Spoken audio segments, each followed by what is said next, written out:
In this video, we're going to talk about CSS selectors and what they are, how do they work, and it's really short. There's really two things we're going to talk about.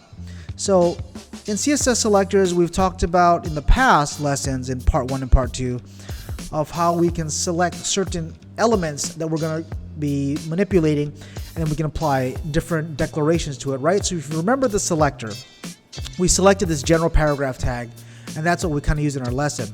And then we just applied the declaration. And if you recall, declaration has two parts, its property and its value. But now we're going to be very specific about our selectors. We're going to give them very specific names, and we're going to call on them. But to use selectors, there's rules. So what are selectors anyway? Well, they're the basic ID and class tags that we've talked about earlier, and we're going to get into these. But what you should realize is that CSS selectors are case sensitive. They must match exactly what you say. And so if you're spelling your class out with a capital letter or a lowercase letter, or you're spelling your ID with a lowercase or uppercase letter, then that definitely matters. Well, there's actually 3 different selector types. So the first type of selector is we're just selecting the standard thing. So we're standard syntax, for example, paragraph tag, H1 tag, H3 tag, and all that stuff. And we've done that before in the past, and you've kind of went over those. And I think in part 2 we talked about class a little bit, and we're going to talk about that now. So let's talk about the class selector. So it matches an element whose class attribute has the value that matches. So dot and the name of body, or dot whatever you want. And you can kind of call it whatever you want. You know, you don't have to say name of body. A class is basically just a name. And let me show you an example of what I mean in CSS and HTML. So why don't you go ahead and open up Replit, and let's code a sample. So let's start with this in Replit, and let's create a class. So why don't we create a paragraph tag, and we'll say class equals, and let's just call it test. Okay, I'm going to close it off, and I'm going to write some words in here. I'll just put the word aloha in there, and I'll close the paragraph tag.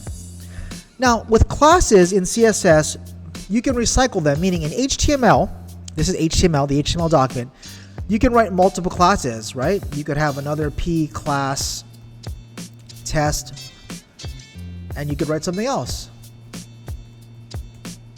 And so you're not limited to how many times you can use this class, right? Think of it like just a general design. Think of this in the class. You're sitting in your classroom, and your classroom has distinct styling. And if you had the same room, like if you went, for example, like a McDonald's or a Starbucks, all of the Starbucks and all of the McDonald's have the same colors, they have the same menu, they have the same everything, because you're sharing the same blueprint, and that's what this class is. So I have this class called test, and I've written 2 separate things.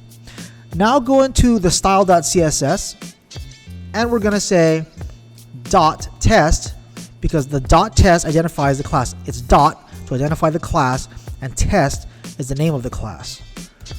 I put my mustache braces there, and I'll do things like I'll say font size is going to be 40 pixels. And so if I ran it, we would have 2 words here that's 40 pixels.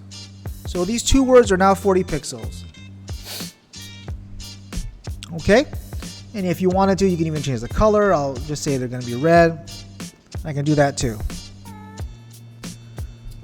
Now let's cover an ID selector. So an ID selector is just going to match the element whose ID attribute has its value. And so you might be thinking, well, isn't this the same as class? And the answer is no. Because an ID has to be unique. You cannot recycle the ID. If you're thinking about recycling an ID, then just make it a class. So in our past example, how we said class was the design of like a Starbucks or a McDonald's where every single one looks alike. Well, an ID would be a unique thing, unique to that, right? So if you were an employee at one of these places, you would be the unique ID within this class. And you would code this the exact same way you would a class. You would apply the same rules if you wanted to, or whatever the case may be. But the difference is you would use a hashtag instead of a dot. And the nice thing about this is that later on when we start learning different languages, like for example JavaScript, You'll have to understand that a class and an ID is very unique, and you would call them differently. So before I leave you, why don't we just kind of practice how to write classes and IDs one more time. So let's go ahead and open up that Replit. Let's start with a blank document, and then I'll show you how to code it, and then you can practice for yourself. All right, so here's our practice, and I've kind of written 3 lines for you already. So one's an ID and 2 are classes. And if you're thinking about this properly, then all you're going to do is write 2 rules. You're going to write a rule for the ID of 1, and you're going to write a rule for the class of 2.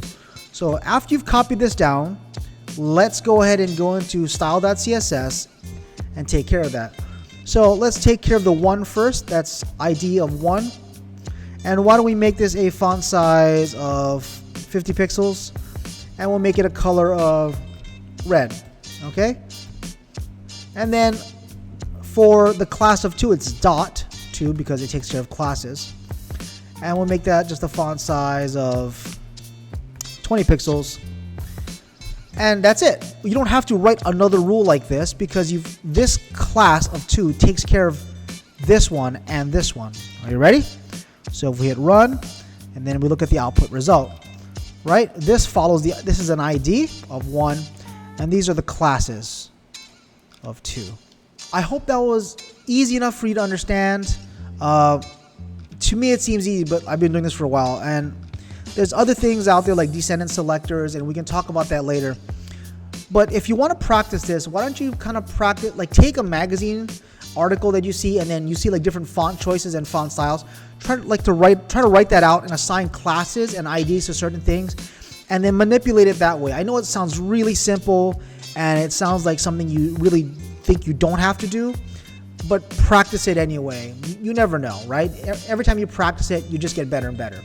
So practice your ID and class selectors. Take 10 minutes to do that, and then I'll see you on the next lesson. Bye.